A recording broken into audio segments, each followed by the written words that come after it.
नए साल के जश्न के लिए वीकेंड पर लोगों का हुजूम पर्यटक स्थलों पर कूच कर चुका है। हिमाचल, उत्तराखंड, राजस्थान के जैसलमेर, जोधपुर, उदयपुर और जयपुर सहित श्रीनगर में नए साल का जश्न मनाने के लिए सैलानियों की भीड़ देखी जा रही है। कई स्थानों पर होटल और पार्किंग पूरी तरह से फुल है। वहीं नए साल पर वैष्णो देवी, शिरडी और मथुरा, काशी सहित कई देव स्थलों पर भी भीड़ बढ़नी शुरू हो गई है, जिसके चलते विशेष इंतजाम किए गए हैं। वहीं दिल्ली सहित देश के तमाम महत्वपूर्ण स्थानों पर नए साल के जश्न को देखते हुए पुलिस ने खास इंतजाम किए हैं।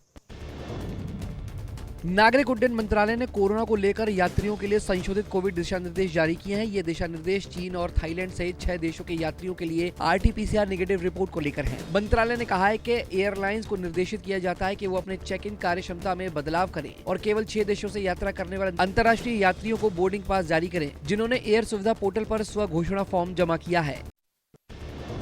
कोरोना को लेकर दिल्ली सरकार अलर्ट पर है, जिसे लेकर अब IGI एयरपोर्ट पर स्कूली शिक्षकों को तैनात किया गया है। दिल्ली सरकार ने सरकारी स्कूलों में काम करने वाले सभी शिक्षकों को कोविड-19 ड्यूटी के लिए इंदिरा गांधी अंतर्राष्ट्रीय हवाई अड्डे पर तैनात करने का फैसला लिया है। दिल्ली सरकार की आधिकारिक घोषणा के मुताबिक शिक्षकों को 31 दिसंबर 2022 से 15 जनवरी 2023 तक तैनात किया जाएगा, ताकि ये सुनिश्चित किया जा सके कि दिल्ली हवाई अड्डे पर कोविड प्रोटोकॉल का पालन किया जा रहा है। आज गृह मंत्री अमित शाह के कर्नाटक दौरे का दूसरा दिन है। अमित शाह आज सेंट्रल इंटेलिजेंस ट्रेनिंग इंस्टीट्यूट की आधारशिला रखेंगे। इसके बाद ITBP रेजिडेंशियल कॉम्प्लेक्स का उद्घाटन करेंगे और कार्यक्रम को संबोधित भी करेंगे। वहीं इससे पहले शुक्रवार को गृह मंत्री अमित शाह ने कर्नाटक के मांड्या से अगले साल होने वाले विधानसभा चुनाव का बिगुल फूका। एक जनसभा को संबोधित करते हुए उन्होंने कांग्रेस और JDS पर निशाना साधा और उन्हें भ्रष्ट और परिवारवादी पार्टी बताया। साथ ही उन्होंने कहा कि मैंने 2018 के चुनाव की शुरुआत इसी जिले से की थी।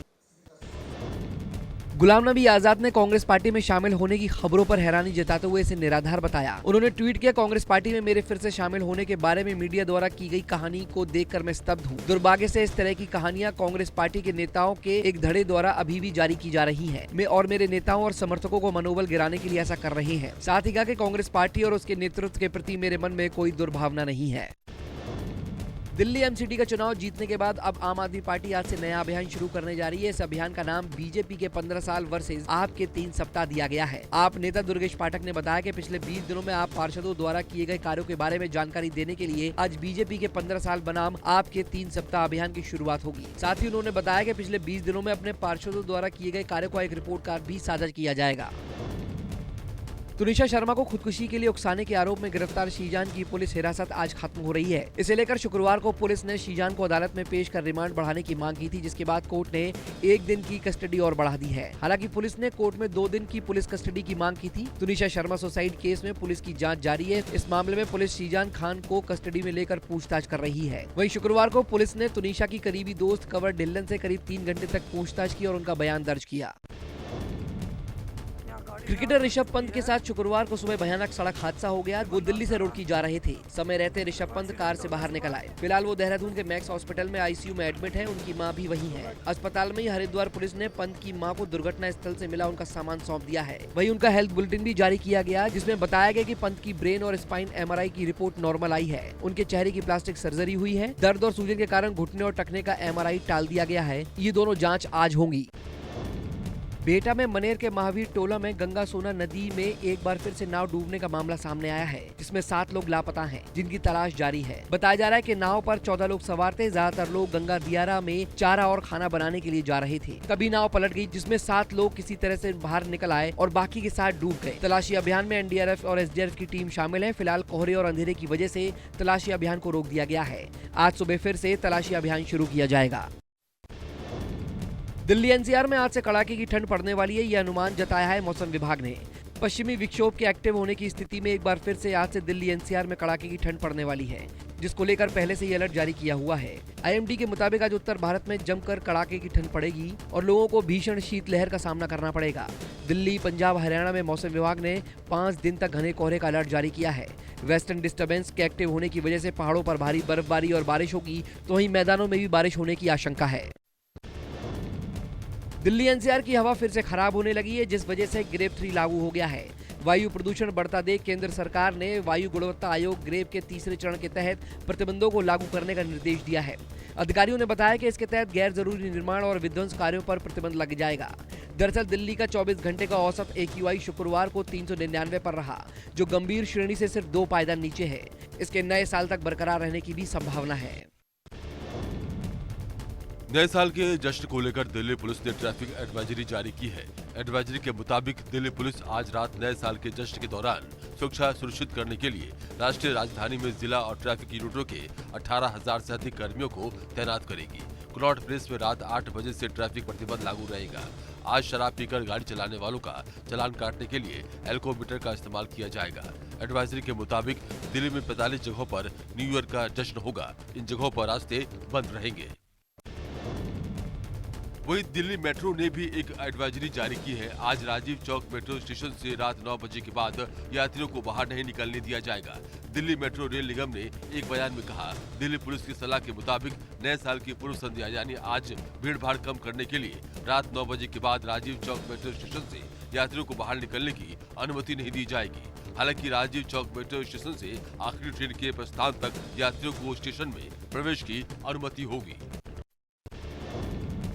आज से देर से इनकम टैक्स भरने की अंतिम तारीख है। अगर चूक गए तो हो सकता है बड़ा नुकसान। ज्यादातर निजी करदाताओं के लिए, जिनमें वेतन पाने वाले कर्मचारी, छोटे बिजनेस और प्रोफेशनल शामिल हैं, 2022-23 का आयकर रिटर्न भरने की अंतिम तारीख 31 जुलाई 2022 थी। लेकिन आज जिन लोगों ने समय पर रिटर्न नहीं भरा और उसके बाद से अब तक ऐसा नहीं कर सके हैं, उनके पास देर से रिटर्न भरने का आखिरी मौका अब भी बचा हुआ है। वो लोग आज अपना ITR फाइल कर सकते हैं। इसके अलावा जिन लोगों ने रिटर्न भर दिया है लेकिन उसमें कुछ बदलाव करके फिर से रिवाइज रिटर्न भरना चाहते हैं, वे भी ऐसा कर सकते हैं। केंद्र सरकार ने डाकघर जमा ब्याज पर दरें बढ़ा दी हैं। सरकार ने 1 जनवरी से post office term deposit, national saving certificate और सीनियर सिटीजन सेविंग स्कीम सहित छोटी डिपॉजिट पर ब्याज दरों में 1.1% तक वृद्धि की है। हालांकि PPF और बालिका बचत योजना, सुकन्या समृद्धि पर ब्याज दरों में बदलाव नहीं किया गया है। राष्ट्रीय बचत प्रमाण पत्र पर 1 जनवरी से 7% की दर से ब्याज मिलेगा। वर्तमान में ये 6.8% है। इसी तरह वरिष्ठ नागरिक बचत योजना में वर्तमान में 7.6% ब्याज मिलता है। इसे बढ़ाकर 8% कर दिया गया है।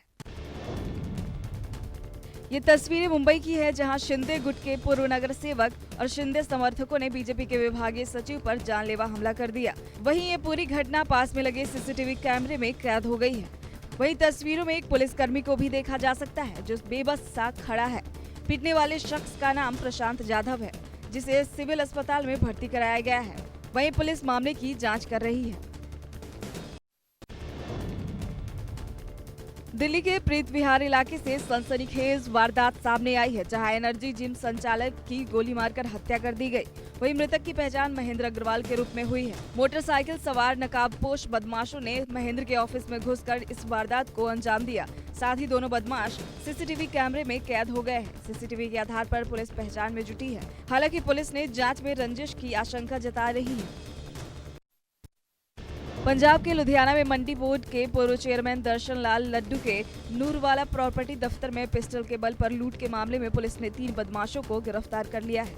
वहीं इस मामले में शामिल 2 बदमाश फरार हैं, जिनको पकड़ने के लिए पुलिस लगातार दबिश दे रही है। बदमाशों की पहचान सिमरनजीत सिंह उर्फ सन्नी, राजन कुमार उर्फ राजा और करण कोहनूर उर्फ नूरमहल फाटक रोड के रूप में हुई है। वहीं पकड़े गए 3 बदमाशों से पुलिस ने 2 पिस्तल, 3 जिंदा कारतूस और लूट की नकदी में से 15,000 बरामद किए हैं।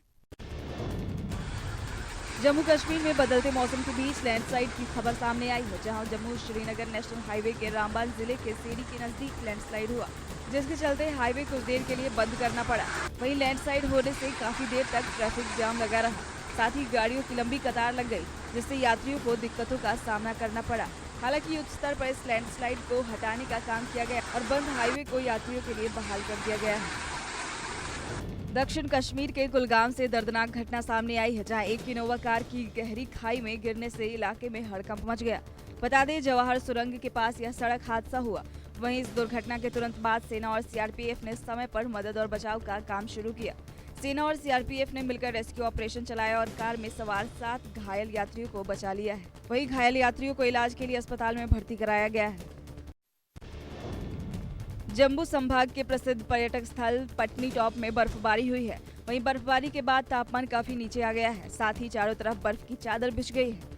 वहीं इस बर्फबारी का इंतजार कर रहे लोगों में खुशी की लहर दौड़ गई है और पटनी टॉप में बर्फबारी का पर्यटक जमकर लुत्फ उठा रहे हैं। नए साल के स्वागत के लिए पर्यटक पहाड़ों पर पहुंच रहे हैं और ऐसे में बर्फबारी से सैलानियों को बहुत ज्यादा खुशी हुई है।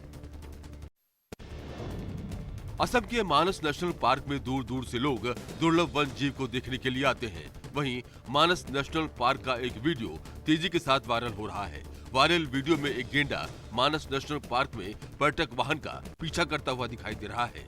बता दें, इस वायरल वीडियो की पुष्टि खुद वन विभाग ने की है।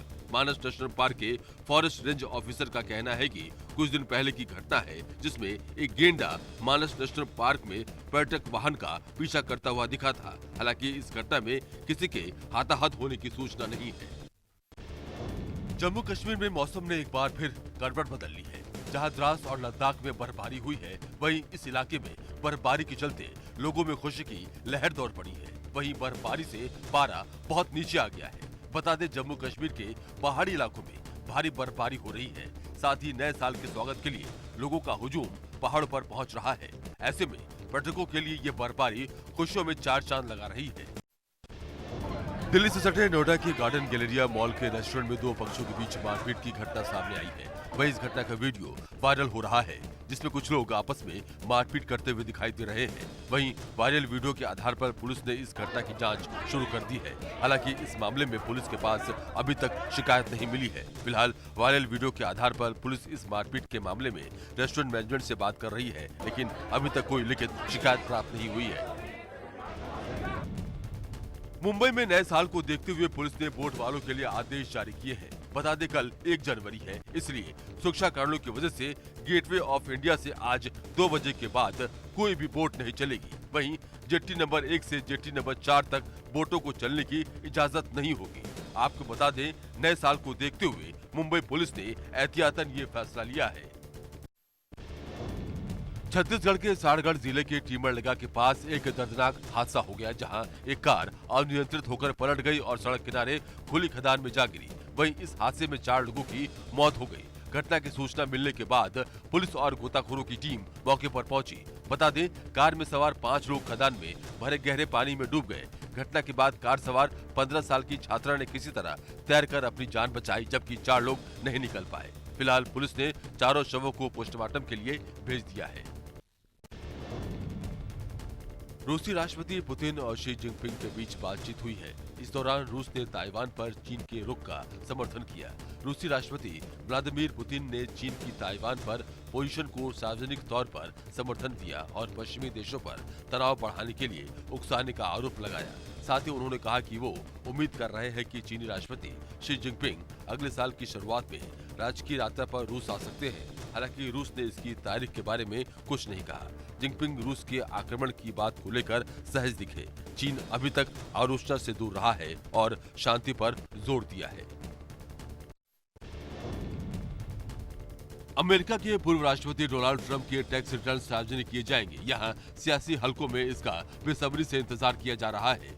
कांग्रेस की एक समिति ने पिछले हफ्ते ट्रंप के टैक्स रिटर्न जारी करने के पक्ष में मतदान किया था, लेकिन अभी भी टैक्स रिटर्न्स के संपादित हिस्से ही सामने आए हैं। डोनाल्ड ट्रंप के टैक्स रिटर्न्स का विवाद तब से चल रहा है जब वे राष्ट्रपति थे।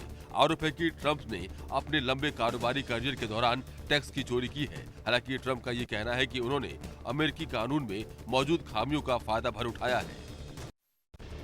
हाथ में पॉलिथीन का गुब्बारा ले जाते ये लोग इससे खेलने नहीं जा रहे हैं, बल्कि इसमें रसोई गैस है और इसे ले जाना इनकी मजबूरी है। तस्वीरें पाकिस्तान की हैं। खाना पकाने के लिए सिलेंडर की जगह प्लास्टिक बैग में भरी गैस के इस्तेमाल का चलन अब बढ़ गया है।